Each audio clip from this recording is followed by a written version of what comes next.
The hip-hop of musician Rebeldias in New York City, Harlem, and the South Bronx is a creative response to oppression from a mixture of African-American, Caribbean, and Latin roots.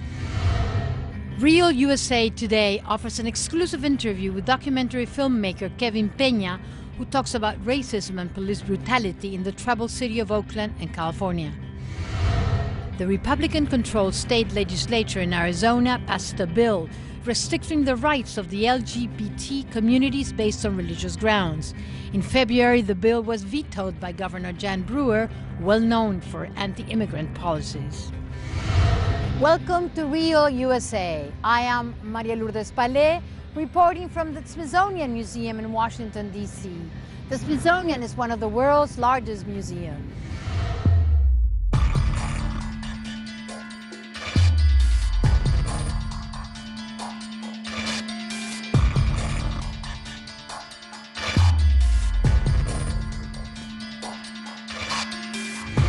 Real USA wants to bring you the reality behind the melting pot that this country is. So first, let's take a look at Andrea Arenas' story about an Afro-American film festival here in Washington, D.C.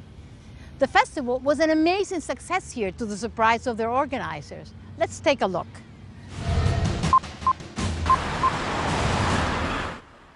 The New African Films Festival opened its doors for the first time for the residents of Washington, D.C. 10 years ago.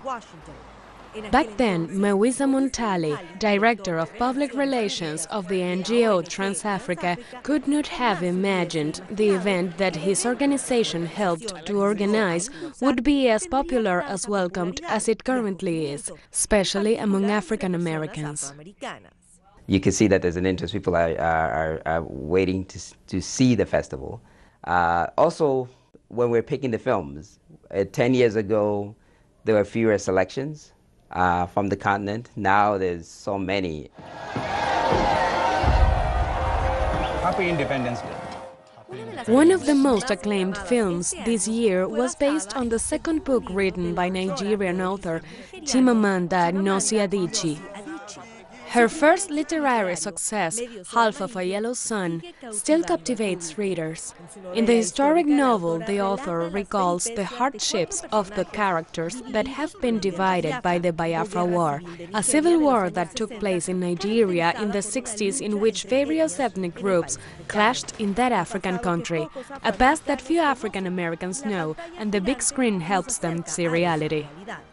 Sometimes only a particular viewpoint about African films, about Africa, is put out there. So it's good to also be able to show stories being told by Africans about what goes on in Africa. It's a voice, a collective voice, and collective stories that are lesser told, and perspectives that are so unique, not only because they are of Africa, but certainly of the experiences of Africans. I think there's a lot of misconceptions about Africa, and I feel like the more these films are being shown, the more books are written, the more people get to understand about Africa and its culture. And it will help people understand that it's not that we're living in huts, it's like we actually have a rich tradition, have a rich history. Chimamanda asserted that the success of African films should not surprise anyone. I'm really looking forward to a time when we don't even have to talk about, oh, isn't it interesting that black people were honored this year, you know. For Africans that live far from their countries, for African Americans that have been living for decades in the U.S., and also for the other U.S. citizens, African films have opened a window into that continent, its peoples, its culture, and its history. Andrea Arenas para Telesur, Washington. And now let's move on from the silver screen to music, specifically to the music of Rebeldias in New York City, to be precise in Harlem and the South Bronx, where hip-hop was born as a creative result to oppression, with Latin, African-American, and Caribbean roots. Let's see what Vanessa Bergonzoli has to show us. Hip-hop culture originated in the Bronx from the musical heritage of African American, Caribbean, and Latin cultures, as a way to give voice to the struggles faced in the community. Hip-hop culture is alive in the work of Rebel Diaz, used as a form of resistance and creative self-expression. We always understood like hip-hop is a response, is a poor people's response to being forgotten systematically. You know what I'm saying? Like, all right, you gonna cut music programs, we gonna turn a turntable into an instrument. You know what I'm saying? You gonna cut our programs, I'm gonna write my name on your train. You know, the South Bronx is, today, 40 years after the hip-hop's birth, still there's conditions of unemployment, of lack of access to proper schooling, education, and health, you know what I mean? So for us, we realized that the hip-hop was born out of that context. And so it's still, the essence of it is resistance, because it comes from people that come from these conditions. It's our communities, you know. Through hip-hop culture and their music, Rebel Diaz engages their community in social justice conversations. They organize media literacy workshops for young people that provide alternative models to the materialism glorified by the rap industry. Instead, Rebel Diaz takes ideas from the Zapatista movement to strengthen their community. We are very inspired by the Zapatista struggle. When we celebrate the 20th anniversary, we are celebrating 20 years of resistance against an economic model that is leading us to the destruction of the planet. And for us, that's to us the most revolutionary thing we could do in the context in which we're in today. In an era of police state, here in New York City, in the United States in general, safe spaces where people can practice culture is the last resort that we have. Because we know we don't look anymore to the solutions for politicians in the left or the right or whatever political party. And young people are like, you know what, this is about creating collectives and creating sustainability and creating autonomous spaces where we can create alternative culture. Yeah. You know what I mean? And I think that's the work what our work has consisted of here in the Bronx for the last few years. We did a video called "I'm an Alien." It was a song that it was a response to, you know, we're living a state in which immigrants are under attack in the U.S. You know, you've had, under Obama, you've had the most deportations ever, families separated, you know, and we wanted to show visually the reality of what people live through. You know, immigrant raids, ICE, right, the La Migra, comes to your house. So in the video you see us running and you see the hero in the story is a little girl, you know, and she sends G11 away and sends the Migra in the other direction. And I think that while it's something subtle and simple, it's the beauty that there's power in our community. We talk about legalization for all. That's why at the end of the video you see no human being is illegal. You know what I mean? El hecho que, you know, ningún ser humano es ilegal. Así de simple. Rebel Diaz continues their work at the intersection of hip-hop culture, identity, and self-determination to organize communities in the Bronx. This is Vanessa Bergonzoli with Clara Ibarra for Telesur, New York. It's time for us to take our first break. Coming up, you will see a story of a children's orchestra in LA that was created for them to have access to culture.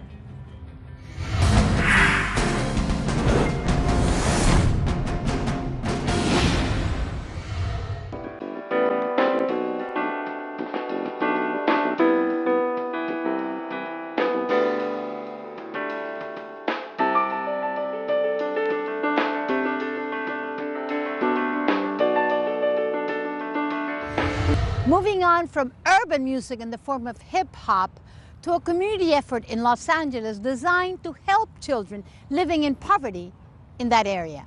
Lindsay Mastis reports.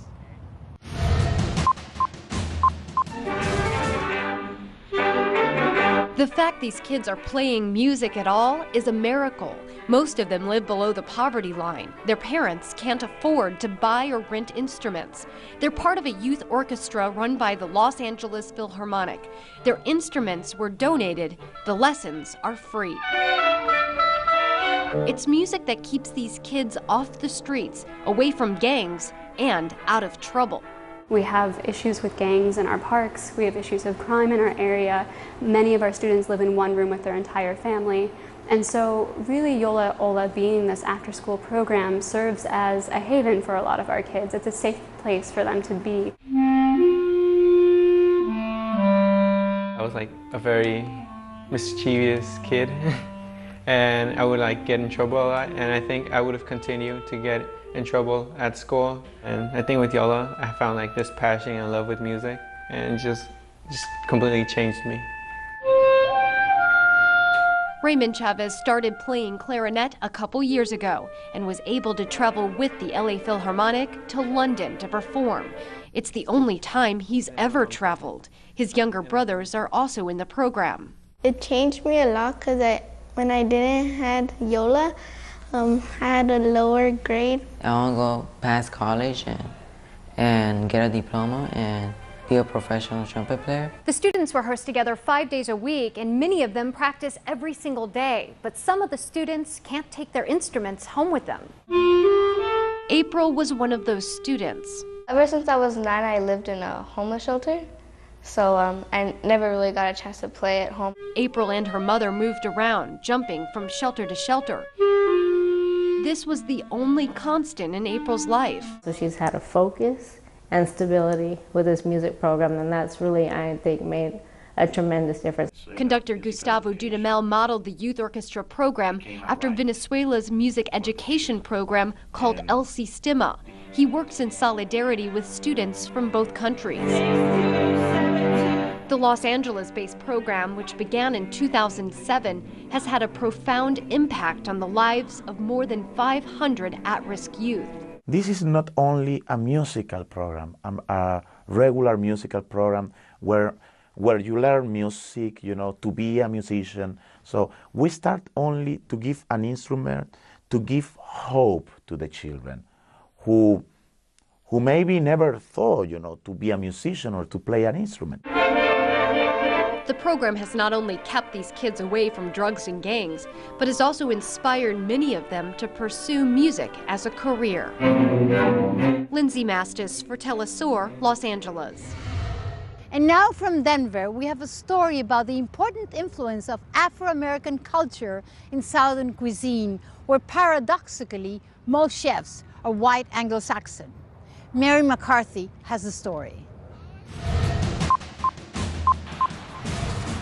Cora Faye's restaurant in Denver serves a traditional soul food menu, from black-eyed peas and cornbread to fried chicken and catfish. Fish is big in African American cuisine, and that goes way back. In fact, it reflects our heritage as a coastal people, because in West Africa, fish is a very prevalent part of the diet. And we've also got candied. Adrian Miller's history traces many soul food staples not only to slave culture, but all the way across the Atlantic to African cuisine. Several foods like black-eyed peas, called cowpeas in Africa, okra, watermelon, to some extent something called ground nuts, very similar to peanuts. All of those were native to West Africa. And when African slaves to the Americas couldn't find the ingredients they were used to, they created substitutes. Perfect example is greens. Greens are huge in West African cuisine, and there's a bitter leaf, it's called bitter leaf, that's really popular. So over here, a lot of the soul food greens are bitter greens. Collard, mustard, turnips, to some extent cabbage and kale. Adrian Miller argues that soul food's history is as rich as that of jazz and equally pertinent to African American culture. But he says that because of a lack of economic empowerment that persists today, blacks in America have had a hard time making money from soul food. If you are someone who can't get the necessary capital to start your business off, you're often starting behind the 8 ball. Even in the 1920s, I'm reading articles from people who want to start restaurants, and they're talking about how they can't get money, they don't have access to loans, they don't have access to credit, they don't have that family network that could give them a lot of funds to start up their business. And so it just makes it very, very difficult. In his year-long book tour across America, Miller has been trying to dispel some of the prejudices that have led to soul food being misunderstood and underappreciated, including the misconception that all soul food is unhealthy. And I think it has a horrible reputation for 2 main reasons. There have been 2 steady criticisms of soul food. One is that if you eat these foods at a prolonged rate, it's going to kill you, right? It's the idea that soul food needs a warning label.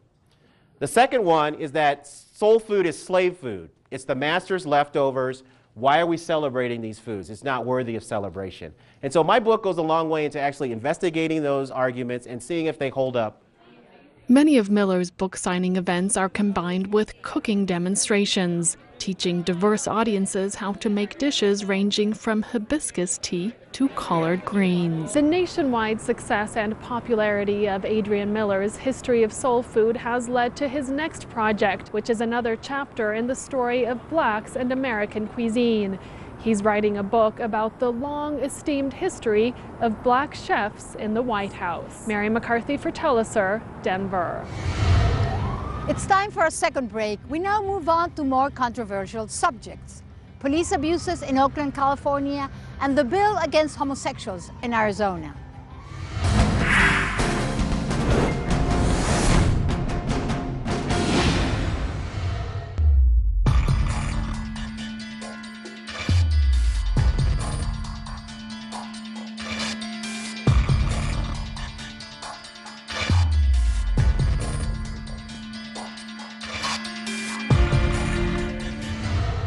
From the city of Oakland, California, Maria Bick talks to documentary filmmaker Kevin Peña about his film Occupy Oakland that deals with racism and police brutality in that troubled city. Filmmaker Kevin Peña was born and raised in Oakland, California. He is now making a documentary film about the Occupy movement in Oakland. The way to really explain Oakland and why Oakland was special was to put the Occupy movement in the context of the history of Oakland, which I think was more natural to the story. And once I did that, it basically has begun telling itself. I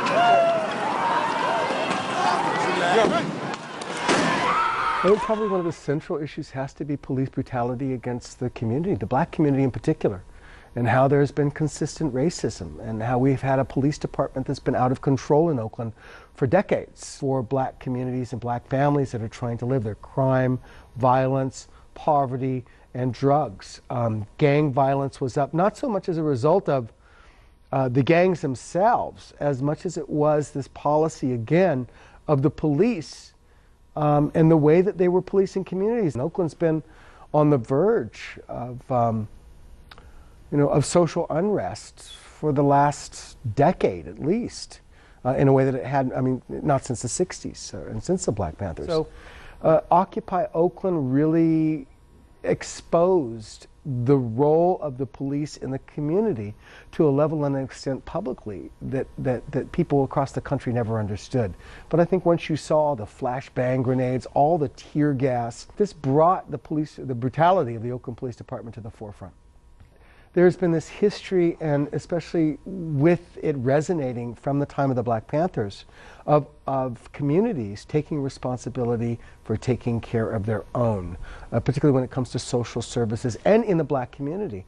The Black Panther Party had started some of the first breakfast programs in the country, and that was in Oakland. The Black Panthers began some of the self-education of black youth. I think that a lot of that same spirit, the sense of doing for yourself and being self-sufficient and not counting on the government to do it for you, was seen in the encampments in Occupy Oakland. To what they believed they were building in those camps, which was very much an alternative to, let's face it, life in the United States today can be very isolating. There's not a great sense of community, and when an event happens that people are able to capture and get that sense of community back, it's a very special moment for them. The Occupy movement, not just in Oakland, but internationally and in the United States, is part of our legacy. It's part of our collective history. And the only way that future generations are going to see it through the eyes of those who participate in it is if we have documents like this that show them. And so that's really what the intention is of this film. This is Maria Juliana Bick in Oakland, California for Telesur. In Arizona, most are not happy with the Republican-controlled state legislature that a few months ago passed a bill restricting access and curtailing the rights of the LGBT community. In February, the governor, Jan Brewer, known for anti-immigrant policies, vetoed the bill. Aisa Garcia reports. Legislation against homosexuals turned Arizona into the epicenter of a controversy. If the SB 1062 proposed bill had not been vetoed, it would have allowed individuals and companies to deny services to homosexuals based on their religious beliefs. I feel like it's kind of a couple steps back for our community. I mean, we've taken so many giant leaps forward in the equal rights campaign and trying, really hard to make big leaps for our younger community out there. There's a lot of younger people coming out lately. I thought it was horrible. I personally felt that my rights were being infringed upon, and I was really proud to see our community come together to fight to rally to veto against it. So. Jan Brewer, hardline Republican governor of Arizona, surprised the groups that defend sexual diversity when she vetoed the controversial and criticized legislature bill. I have not heard of one example in Arizona where business owners' religious liberty has been violated. The bill is broadly worded and could result in unintended and negative consequences. And this shows this nation that not all Arizonans are like those extremists, and that there are good people here. The governor's decisions were cheered on the streets, but the proposal in Congress continues generating rejection, not only among people in general, but also among multinational corporations and important business owners in Phoenix. En este estado está pasando algo que quizás nos haga pensar que estamos en el año 1895 o 1932 o quizás hasta 1964, pero en el 2014 no, pero aún actúa como que estamos en esas épocas. Hay discriminación y la tratan de vestir basada que Jesús y la religión. Contra los gays, hay discriminación contra la gente de color. Sylvania was among a group of business owners who called and wrote letters to the office of the Republican governor in order to warn about the negative consequences that the bill could have on the state's economy. Aunque lo haga hecho veto, de todos modos, estamos perdiendo ya turismo. Y como se dice en inglés, we have egg in our face, ya tenemos la mancha, no, ya estamos manchados, ya somos el chiste, ya somos un chiste. Tenemos que tratar de cambiar esa imagen. Although the bill will not become law, many businesses still display signs that disapprove the bill. They do that just in case the government changes its opinion. Pues ahorita hay la ley SB 1072 que es contra los homosexuales, pero también realmente puede ser usado para discriminar contra quien sea, nomás por sus ideas religiosas. Pero luego también hubo SB 1070 que fue contra los inmigrantes y pues nosotros estamos sufriendo porque para nosotros esas leyes no tienen sentido. The controversy that resulted from the bill against homosexuals has put Republicans on the defensive before the legislative elections that will take place this year. Nevertheless, the most conservative elements from that party still emphasize social issues that completely polarize U.S. society. The same group that proposed SB 1062 in Congress is the one behind another initiative that could allow sanitary officials to inspect and rate abortion clinics without the need of a judicial warrant. Aisa Garcia, Telesur, Phoenix, Arizona. This is it for now, folks. Please remember to send your comments and suggestions to our email and our Twitter. I am Maria Lourdes Palais. See you next time.